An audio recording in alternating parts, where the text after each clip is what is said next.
So today I'm going to talk about how one mindful minute can change your life, just one, so you can show up as your best self. We're all living in either the past or the future and not really being in the present moment. You might be thinking about a conversation you had out in the hallway. You might be thinking about what's on your plate tomorrow. We need to be back into the present. We need to be mindful. And that is mainly due because of the big amount of stress we're all dealing with, right?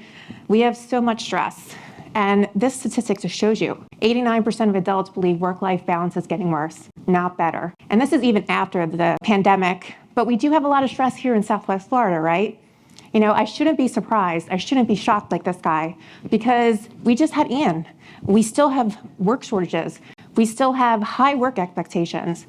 And we need to figure out a tool in our toolkit. And that's where mindfulness comes into play. There's so many statistics out there. This is another one just kind of hit home for me. 75% of doctor visits are due to stress. 75%. Sabrina's probably shaking her head over there, yes.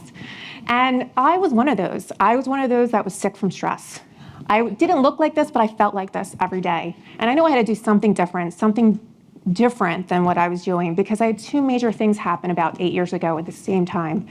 I suddenly was going through something personally and professionally that I wanted to be graceful with both of those. I wanted to be my best self. I suddenly was going through a divorce, and then I got that dream promotion. You know, the one that you're like, I wanted this, but I'm gonna have to stretch. And I know I had to be on.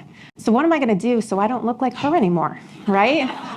I didn't actually fall on the floor, but I am not graceful. I turned to mindfulness. I heard it at a conference, and I'm like, I'm gonna give this a shot.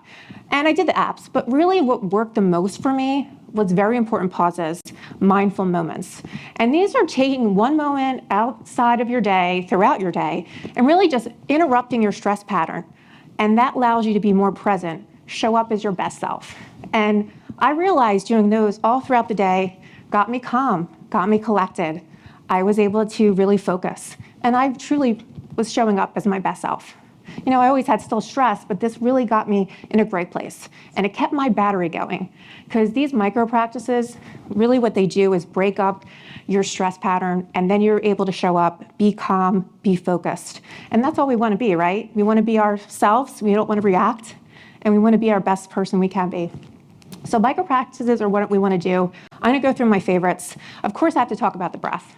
Mini meditations. You don't have to close your eyes or anything along those lines. Just a couple deep breaths in for a minute. That's all you really need to do. Another one I really like is to-be list. We all have a to-do list, right? We're checking it off, but why don't we come to work with a to-be list? How do you want to show up for the day? How do you want to show up for a meeting? Maybe you need to be more passionate that day, or consistent, or good listener, like Tracy talks about. Being grateful. We're all grateful, right? I do it in a little different way. I say instead I have to do something, I get to. That mindset shift really just puts you in a different perspective and makes you thankful for everything you're doing. I love to zero in the details. I take a moment out, look at something that's beautiful. I usually look outside. We're in sunny Florida. I used to live up in Philadelphia. Looking at the details of the palm trees and the beauty just gets me back into calm. Now, we all want to reflect, right? But maybe you're not reflecting as much as you really should. I reflect after every meeting, every project, every activity throughout the day. A minute before to say, how do I want to really show up? And then a minute after. Did I do that? What can I do better? So we're all multitasking, right? But single tasking is the answer. We need to get in deep work. So the next time you have 3 things going on at once, you really need to just stop, take a moment, and what's the most important thing you should do? And probably put down that phone. Right? And the last one, I love waking up slow. I get my cup of coffee, go out in my lanai, and just sit for a few minutes before starting my day. I'm going to have coaching clients, I'm going to have emails, I'm going to have calls. I try not to wake up looking at my phone. Here, everybody in this room can lead by example. You can start instituting some of these and bring a mindful culture into your company, into your home, and you'll see a big difference. And maybe you'll gravitate and you and your firm will go into more mindful initiatives.